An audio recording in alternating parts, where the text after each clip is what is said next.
Secure logistics tracks group, जिसे हम SLGL कहते हैं, इसका हाल ही में एक बहुत बड़ा मर्जर हुआ है। अब आमतौर पर तो ये एक बहुत अच्छी खबर होनी चाहिए, है ना? लेकिन यहाँ एक दिलचस्प पहेली है। कंपनी तो बड़ी हो रही है, पर उसकी फी शेयर आमदनी यानी EPS गिरने का इम्कान क्यों है? आइए इस मालियाती राज को मिलकर समझते हैं। जी, आज का हमारा मरकज़ी सवाल यही है और इसी सवाल का जवाब हमें इस पूरे मामले की तह तक ले जाएगा। तो चलें, इस तज्ज़िये में हम उस मालियाती राज से पर्दा उठाते हैं और देखते हैं कि इन नंबर्स के पीछे असल कहानी आखिर है क्या। तो आइए अपनी इस छानबीन के पहले हिस्से की तरफ बढ़ते हैं। यहाँ हम समझेंगे कि इस पहेली का पसे मंज़र क्या है। तो हुआ ये है कि हाल ही में SLG और ट्रैक्स का मर्जर हुआ, जिससे एक बहुत बड़ी और काफ़ी मुतनव्वे लॉजिस्टिक्स कंपनी बन गई है। पहले जहां कंपनी अपने असासों जैसे ट्रक्स वगैरह पर इन्हिसार करती थी, वहीं अब ये एक टेक्नोलॉजी पर मबनी 4PL यानी fourth party logistics power house बन चुकी है। आसान लफ्ज़ों में, अब ये अपने क्लाइंट्स की पूरी सप्लाई चेन और लॉजिस्टिक्स का इंतज़ाम खुद संभालती है। अब आते हैं इस पहेली को हल करने के सबसे अहम कॉन्सेप्ट की तरफ, जिसे कहते हैं शेयर डाइल्यूशन।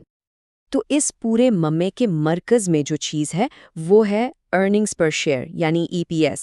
बहुत ही सादा अल्फाज में ये बताता है कि एक शेयर पर कंपनी ने कितना मुनाफा कमाया, और जाहिर है सरमायाकारों के लिए ये एक बहुत अहम पैमाना होता है। इसका फॉर्मूला भी बहुत सीधा सा है। कंपनी का जो भी कुल मुनाफा है उसे कुल शेयर्स की तादाद से तकसीम कर दें। बस यही फॉर्मूला हमारी आज की पूरी कहानी की बुनियाद है। अच्छा, इस डाइल्यूशन को समझने के लिए ना, ये पिज़्ज़ा वाली मिसाल बेहतरीन है। ज़रा सोचें कि कंपनी का मुनाफा एक पिज़्ज़ा है और शेयर्स वो लोग हैं जिन्होंने पिज़्ज़ा खाना है। अब अगर आप मज़ीद लोगों को बुला लें, लेकिन पिज़्ज़ा इतना ही बड़ा हो, तो क्या होगा? जाहिर है हर एक के हिस्से में एक छोटा स्लाइस आएगा। शेयर्स के साथ भी बिल्कुल यही होता है। ठीक है, तो ये थी थ्योरी। अब देखते हैं कि पिछले क्वार्टर में असल में हुआ क्या था। सबूतों पर एक नज़र डालते हैं। दूसरी तिमाही में SLGL ने 1.15 रुपए की EPS रिपोर्ट की, जो देखने में तो काफ़ी अच्छी लगती है। ये देखिए, ये कंपनी की दूसरी तिमाही की ऑफिशियल मालियाती रिपोर्ट है। यहाँ साफ साफ 1.15 रुपए की EPS नज़र आ रही है। अब पहली नज़र में तो ये एक बहुत मजबूत कारकर्दगी लगती है, लेकिन जैसा कि हम आगे देखेंगे, इस नंबर के पीछे एक अहम तफसील छुपी हुई है। और यहीं पर इस सारी पहेली का पहला बड़ा सुराग मिलता है। दूसरी तिमाही का जो EPS का हिस्सा है ना, वो पूरी कहानी नहीं बता रहा, क्योंकि उसका हिसाब पुराने यानी कम शेयर्स की तादाद पर किया गया था। हुआ ये कि नए शेयर्स तिमाही के बिल्कुल आखिर में जारी हुए थे, इसलिए जब EPS का हिसाब लगाया गया तो औसतन शेयर्स की तादाद कम रही। इसी हिसाबी चाल की वजह से EPS का हिस्सा हकीकत से कहीं ज्यादा बड़ा हुआ नजर आया। और अब वो लम्हा जहां सारे सुराग मिलकर इस पहेली को हल कर देंगे। अब देखते हैं कि तीसरी तिमाही में असल तस्वीर क्या होगी। ये है इंज़िमाम के बाद जारी करदा शेयर्स की मुकम्मल और हतमी तादाद, तकरीबन 417.6 मिलियन शेयर्स। और ये नंबर हम खुद से नहीं कह रहे, ये सीधा कंपनी की मालियाती रिपोर्ट से आया है। यहाँ आप देख सकते हैं कि नए शेयर्स की तादाद की तस्दीक की गई है। कुल शेयर्स अब 417.6 मिलियन तक पहुंच गए हैं, जो कि पहले के मुकाबले में एक बहुत बड़ा इजाफा है। तो अब सारी तस्वीर साफ हो जाती है।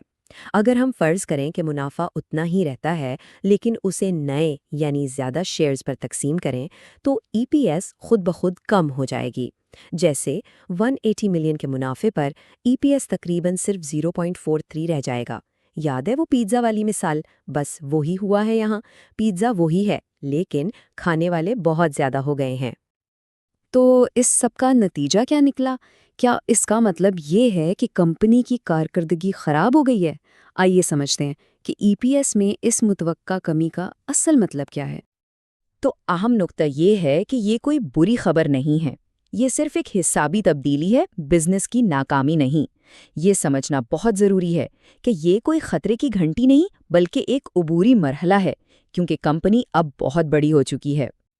तो आखिर में अगर EPS को नहीं देखना, तो फिर किस चीज़ को देखना चाहिए?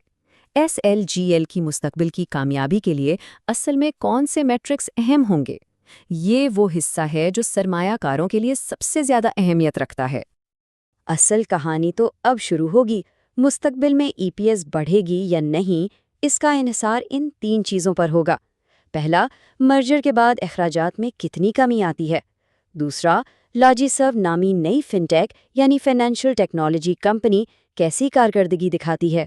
اور تیسرا، کلائنٹس ان کی نئی مالیاتی سہولتوں کو کتنا استعمال کرتے ہیں۔ یہی وہ اصل ڈرائیورز ہیں جو کمپنی کی حقیقی منافع بخشی کو ظاہر کریں گے۔